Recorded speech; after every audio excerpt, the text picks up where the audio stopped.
La Jordanie, surnommée les courageux, 63e au classement FIFA, première participation à une phase finale de la Coupe du Monde, sera logée dans la poule J en compagnie et leur premier match. Bon, ils sont avec l'Autriche, l'Algérie et l'Argentine, mais leur premier match sera contre l'Autriche, ensuite l'Algérie et ils termineront par l'Argentine. Alors, il n'y a pas grand-chose à dire sur cette sélection, je ne vais pas vous mentir. J'ai essayé de fouiller comme ça et là. C'est pas une grande nation de football. C'est déjà pour eux un exploit d'être qualifié, de s'être qualifié pour cette Coupe du Monde-ci.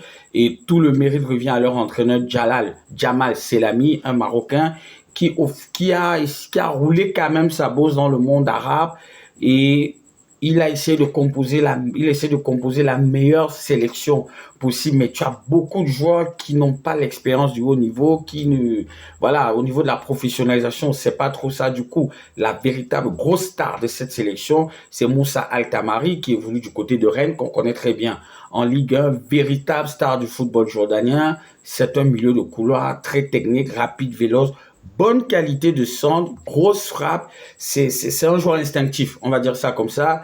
Après, voilà, c'est quand même un joueur qu'on fait parce qu'il a 28 ans, 76 matchs, 23 buts et 15 passes décisives avec la sélection jordanienne. Ça veut dire que voilà, c'est un joueur ultra important, ultra décisif. Il devra porter les espoirs et les attentes de tout un peuple et de tout un groupe. Après, autour de lui, voilà, c'est une équipe qui est courageuse. Je préfère être honnête, elle est courageuse, elle a envie, elle est passionnée, mais sur le terrain, bah, ça manque un peu de tout. Au niveau de la justesse technique, c'est pas très ça. Tactiquement, voilà, c'est pas top niveau. Et on peut se dire que voilà, pour eux, déjà, comme j'ai dit, c'est déjà une fête en soi de participer à cette Coupe du Monde. Maintenant, tout peut arriver. Honnêtement, sur un match, ils peuvent réaliser un gros coup. Peut-être contre l'Autriche, même si pour moi c'est encore très léger. Après, face à l'Argentine et l'Algérie, franchement, c'est vrai, il y a la magie du football. C'est vrai, sur une action comme ça, un but de Rajo.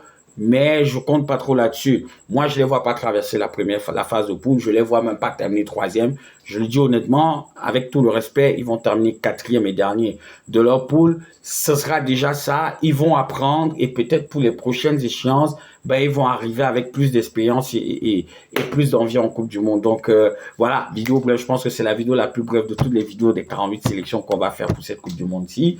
Je m'en excuse déjà auprès des supporters jordaniens, mais je leur souhaite une bonne Coupe du Monde et bonne chance à l'équipe nationale du Jordanien et surtout bonne Coupe du Monde à nous.